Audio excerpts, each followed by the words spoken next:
सिर्फ एक पानी की बूंद ने उसकी मौत को और भी तड़पदार बना दिया। उस मासूम बच्चे को रेबीज हो गया था। मरते वक्त उसने अपने पिता से कहा, पापा पानी दो। लेकिन जैसे ही उसके सामने पानी लाया गया, उसका शरीर कांपने लगा, आंखें फट गईं और गले से एक अजीब डरावनी आवाज निकली। उसने पानी को देखकर चीखना शुरू कर दिया, क्योंकि रेबीज होने पर इंसान को हाइड्रोफोबिया यानी पानी का डर लगने लगता है। यह कोई फिल्मी सीन नहीं, एक सच है, और यह सच किसी भी दिन आपके बच्चे को निगल सकता है। रेबीज कोई मामूली बीमारी नहीं, यह एक बार शरीर में आ जाए तो मौत निश्चित है, और वह भी बहुत तड़प कर। जब रेबीज वायरस नर्वस सिस्टम को अटैक करता है, दिमाग कंफ्यूज्ड होने लगता है, मसल्स टाइट होने लगती हैं, वॉइस ब्लॉक हो जाता है, और जैसे ही पेशेंट पानी देखता है, पूरी बॉडी में वायलेंट शॉक्स आने लगते हैं। हाइड्रोफोबिया की स्टेज पर इंसान कुछ बोल नहीं पाता, कुछ खा नहीं पाता, और पानी तो देखना भी टॉर्चर लगने लगता है। उसके बाद शुरू होता है पेनफुल इंतजार, मौत का। अब सबसे बड़ा सवाल, रेबीज फैलता कैसे है? ज्यादातर डॉग बाइट से, लेकिन सिर्फ काटना ही रीजन नहीं। अगर इन्फेक्टेड डॉग की सलाइवा किसी भी कट, वुंड या आंख नाक मुंह पर टच हो जाए तो वायरस अंदर पहुंच जाता है। इंडिया में जितने स्ट्रे डॉग सड़कों पर घूमते हैं,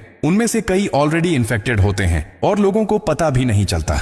जैसे FSSAI और वेटरिनरी डॉक्टर्स कहते हैं कि ऐसे डॉग्स को पहचानना बहुत जरूरी है। अगर किसी डॉग की बॉडी ऑलमोस्ट बॉल्ड हो, मतलब स्किन साफ साफ दिख रही हो, फर ना के बराबर हो, तो ये किसी सीरियस इन्फेक्शन का साइन है जिसमें रेबीज भी शामिल हो सकता है। दूसरा मेजर साइन, अगर डॉग लगातार सिर को अप डाउन शेक कर रहा हो, जैसे वो कंट्रोल ना कर पा रहा हो, ये न्यूरोलॉजिकल डैमेज का संकेत है और ये भी रेबीज का स्ट्रॉन्ग सिम्टम है। ऐसे डॉग्स के पास भूल कर भी मत जाना। बच्चों को भी दूर रखना बहुत जरूरी है। पेरेंट्स को ये बातें जरूर पता होनी चाहिए, क्योंकि बच्चे मासूम होते हैं, उन्हें फ्रेंडली डॉग और डेंजरस डॉग का फर्क समझ नहीं आता। कई बच्चे एक्साइटमेंट में ऐसे डॉग्स के पीछे चल देते हैं या उन्हें छूने की कोशिश करते हैं, और बस यहीं एक सेकंड की छोटी मिस्टेक पूरी जिंदगी बदल देती है। रेबीज ऐसा जहर है जो इंसान को लिटरली अलाइव बर्न कर देता है। वो पेन इमेजिन भी नहीं कर सकते जो एक रेबीज पेशेंट सहता है। और भाई, ये वीडियो अपने बच्चों को जरूर दिखाना, क्योंकि रास्ते में अगर कोई डॉग बहुत पतला दिख रहा हो, वीक हो या बार बार राउंड राउंड घूम रहा हो, तो उसके पास बिल्कुल मत जाना।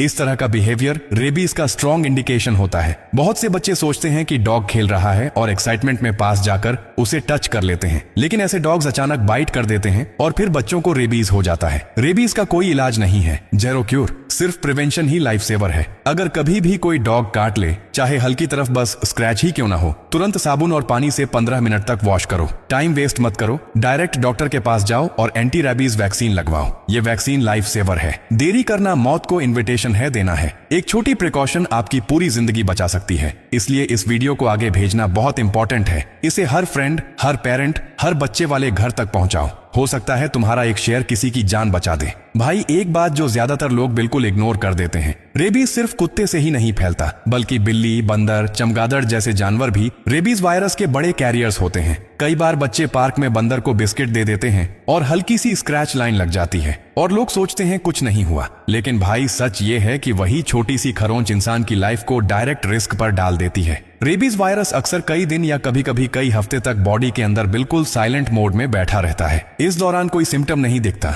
लेकिन अंदर अंदर नर्वस सिस्टम पर डैमेज शुरू हो चुका होता है। और सबसे खतरनाक बात, एक बार सिम्टम्स शुरू हो गए तो no medicine, no cure, no recovery, बस पेनफुल काउंटडाउन। इसलिए भाई, किसी भी जानवर की काट या खरोंच, चाहे कितनी भी छोटी हो, उसे कभी हल्के में मत लेना। तुरंत साबुन और पानी से अच्छी तरह वॉश करो, डॉक्टर को दिखाओ और ARV वैक्सीन लगवाओ। यही एकमात्र प्रोटेक्शन है, यही असली सेफ्टी है। अगर आपको लगते हैं कि वीडियो में कुछ नया सीखने के लिए मिला, तो आप इस वीडियो को एक लाइक और शेयर कर सकते हो।